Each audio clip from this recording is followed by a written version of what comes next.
സ്മിത ഏകദാർഭകമാതായ സ്വാംഗമാരോപ്യഭാമിനി പ്രശ്നുതം പായയാമാസ സ്തനം സ്നേഹപരിപ്ലുത പ്രീതപ്രായസ്യ പീതപ്രായസജനനീ സാതസ്യ രുചിരസ്മിതം മുഖം ലാളയതീം രാജൻ ജുംബദോ ദൃശേ ഇദം ഗംഭ്രോദസി ജ്യോതിർ അനീകമാശാഃ സൂര്യ ഇന്ദു വന്നി ശ്വസനാംബുദീച്ച ദ്വീപാർണകാത്തൻതുർവനാനി ഭൂതാനി ആനി സ്ഥിരജംഗമാനി സാമീക്ഷ വിശ്വം സഹനാരാജൻ സംജാതവേപതോ സമ്മീലമൃഗശാഭാക്ഷി നേത്രേ ആസീൻ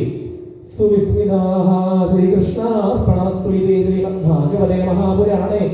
പാരമാംസ സംവിധായ ദശമസ്കന്ധേ പൂർവാർദ്ധേ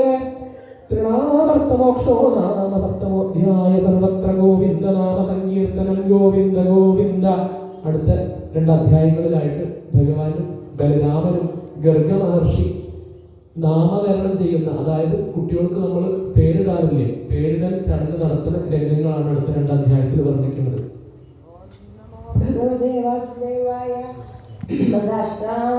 അതാഷ്ടമോധ്യായ